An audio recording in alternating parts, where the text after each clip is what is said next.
గ్రామీణ క్రీడాకారుల్లో ప్రతిభను వెలికితీయడానికి రాష్ట్ర ప్రభుత్వం సీఎం కప్ క్రీడా పోటీలు నిర్వహిస్తున్నట్లు జిల్లా కలెక్టర్ విజయేంద్ర బోయి తెలిపారు.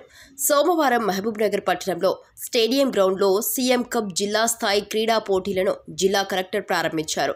ఈ సందర్భంగా జిల్లా కలెక్టర్ మాట్లాడుతూ విద్యార్థులు చదువుతో పాటు క్రీడలలో పాల్గొనాలని, క్రీడలు శారీరక దారుఢ్యంతో పాటు సంపూర్ణ వ్యక్తిత్వానికి దోహదం చేస్తాయని అన్నారు.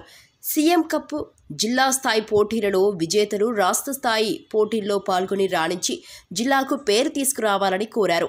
ఈ నెల 19 వరకు జిల్లా స్థాయి పోటీలు ఎంపిక నిర్వహిస్తున్నట్లు, ఈ నెల 20న ఉమ్మడి జిల్లాకు సంబంధించి హ్యాండ్బాల్, వాలీబాల్ పోటీలు మహబూబ్నగర్లో నిర్వహిస్తున్నట్లు తెలిపారు.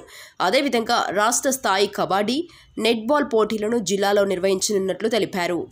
సీఎం కప్ క్రీడా పోటీల్లో భాగంగా ఈరోజు మనం మహబూబ్నగర్ జిల్లాలో జిల్లా స్థాయి క్రీడా పోటీలని స్టార్ట్ చేసుకున్నాము.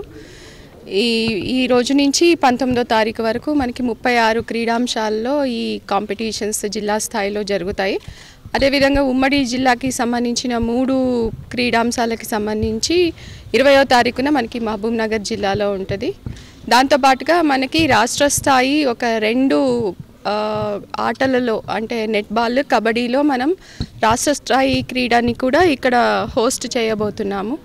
సో ఇవన్నీ కూడా మనకి గ్రామ స్థాయి నుంచి మొదలుకొని నేషనల్ స్థాయి వరకు కూడా క్రీడలని ప్రోత్సహించడంతో పాటు ముఖ్యంగా గ్రామీణ స్థాయిలో పిల్లల్లో ఈ ఆటలు గురించి ఇంట్రెస్ట్ కానీ, ఇంట్రెస్ట్ ఉన్న వాళ్ళని ప్రోత్సహించడం కానీ ఇవన్నీ కూడా పెద్ద ఎత్తున చేయడానికి రాష్ట్ర ప్రభుత్వం నిర్ణయించడం జరిగింది.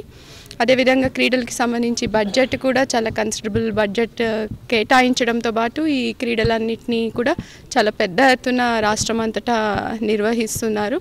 దీంతో పిల్లలు చదువులోనే కాకుండా ఆటలు, తర్వాత అన్ని రంగాల్లోనూ కూడా వారు ఎక్సెల్ అవ్వడానికి ఇవి దోహదం చేస్తాయి. సో ఈరోజు ఇక్కడ ప్రారంభించడం నాకు చాలా సంతోషంగా ఉంది. Thank you.